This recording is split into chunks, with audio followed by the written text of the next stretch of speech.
Hello mga ka-tubers, at nandito tayo sa Quiapo, Manila at titikman natin ang palabok ni Jolina Dada Eatery at hatulan na natin. Ano, sa biyahe ko. Lord, may electric pa?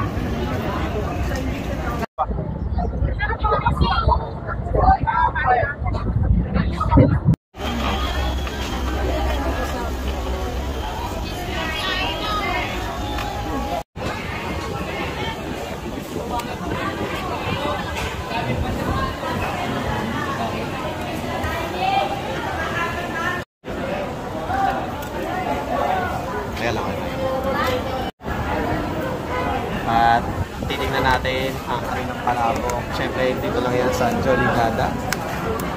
Unboxing natin ang palabok. Mainit-init, sorry ah. Sorry guys, mainit. Yan, mga ka-chupos. Kitang-kita nyo, masabaw talaga. Let's see, may egg. Tapos may squid.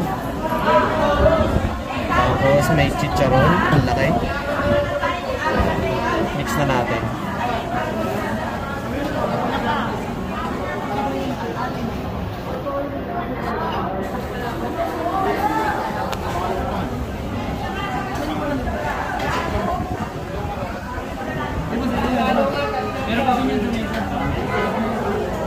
Yung aroma, grabe.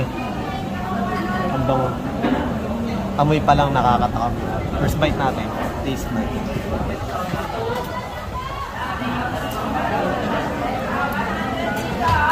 Yung sauce, pwede, ano guys, pwede kayong maglagay ng kanin.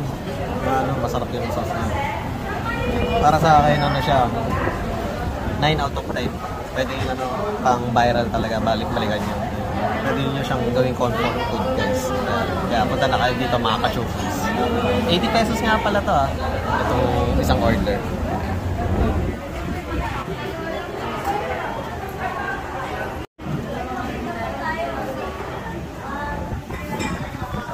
Mga ka-chufis, try naman natin yung halo-halo nila.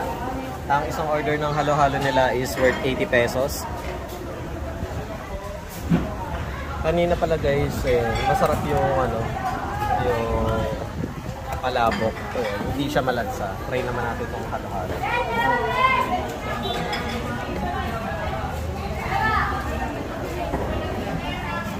Si Chef, ano, Gordon, hindi niya hinalo eh. Sinip lang niya agad.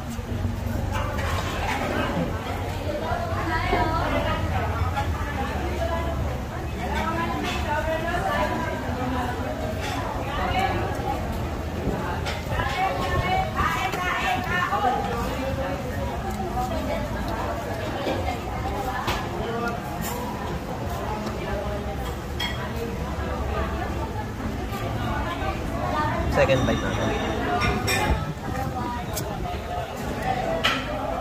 Bite ko sa kanya